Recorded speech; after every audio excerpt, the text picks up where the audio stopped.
এখন যখন মনে করি না প্রত্যেক দিন একটা করে অন্তত বড় ভিডিও আমি দেবই, তখন আর দেওয়া হয় না। শুধু ছোট একটা করে শর্ট ভিডিও দিই, তাও নিজের কিছু দেখাই না, বড় মায়ের ভিডিওই ছাড়ি। তো মাঝে মাঝে খুব মনে হয় যে একটা করে নিজের সারাদিন কি করছি সেই ভিডিও একটা দিই। তো সারাদিন কি করছি সেটা দেখাতে গেলে তো বিশাল বড় একটা ভিডিও হয়ে যায়। তো মানে একদম কারোর ধৈর্য ধরে দেখার মতো ভিডিও হয় না। তো যতটা পারি চেষ্টা করি। তো সকালে উঠেই তো রান্নার কাজকর্মে চলে এসেছি। গোল গোল করে আলু ভাজা করছি আর ডাল সেদ্ধ করেছি। ছেলে খেয়ে স্কুলে যাবে, কারণ ওর স্কুল আর আমার কাজের টাইমটা এক টাইমে হয়ে যায় বলে আমি একটু তাড়াহুড়ো করে যা পারি তাই করে দিয়ে চলে যাই। তো যাচ্ছিলাম জেঠিমার বাড়ি, এটা আরেকটা জেঠিমার বাড়ি যাচ্ছিলাম। তো সেখানে গিয়ে ওদের রান্না টান্না করে আস্তে আস্তে ছেলের স্কুলের টাইম হয়ে যায়, ছেলে স্কুলে চলে যায়। তো যথারীতি জেঠিমার বাড়ি চলে এসেছি, এসে রান্নাবান্না শুরু করে দিয়েছি। সকালের যে টিফিনটা হবে ওই টিফিনটাই আগে করি, তারপরে বেলার রান্নাবান্না হয়। মোটামুটি 1-1.5 ঘন্টা আমার ওখানেই কেটে যায়।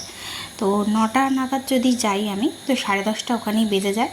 আর ছেলের স্কুলের গাড়ি আসে 10:30টায়। আগে যেমন ছেলেকে দিয়ে আসতাম, এখন তো আর সেটা সম্ভব হয় না। ছেলেকে দিয়ে আসা নিয়ে আসা কিছুই সম্ভব হয় না বলে ওকে গাড়ি করে দিয়েছি। জানি ওর কষ্ট হয়, আর সব থেকে ভালো কি দিয়ে আসা নিয়ে আসার থেকে গাড়ি করে যাতায়াত করা, কারণ ওই ব্যাগটা প্রচণ্ড ভারী হয়। যেহেতু ক্লাস 7-এ পড়ে, ব্যাগটা খুবই ভারী হয়, অস্বাভাবিক ভারী হয়, আমিও নিতে পারি না। তো এই যে সকালের বেগুন আলুর তরকারি হয়ে গেছে, এটা দিয়ে রুটি খাওয়া হবে সকালে, আমিও খাবো, জেঠিমাদের বাড়ি আমিও টিফিন করি। তো এটা খেয়ে আবার মানে খেতে খেতেই বেলার রান্নাটা আবার করবো।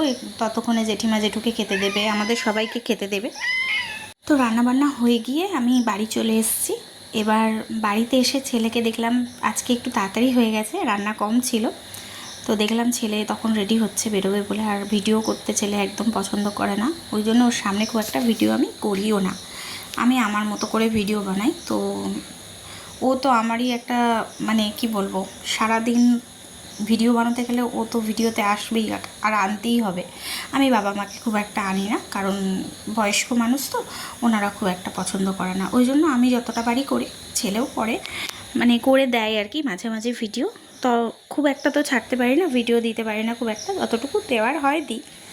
যখনই মনে হয় বা যখনই সময় পাই আমি ভিডিও দেওয়ার চেষ্টা করি। তো এই যে ছেলেকে জুতো মোজা পরিয়ে দিচ্ছি, ছেলে জুতো মোজা পরে এবারে স্কুল গাড়িতে উঠবে। আর ও আমি না থাকলে একটু তাড়াতাড়ি গিয়ে দাঁড়িয়ে পড়ে রাস্তায়, ওই জন্য আমি একটু চেষ্টা করি যত তাড়াতাড়ি এসে ওকে নিয়ে যাওয়ার। মোটামুটি 10:30টায় গাড়ি চলে আসে।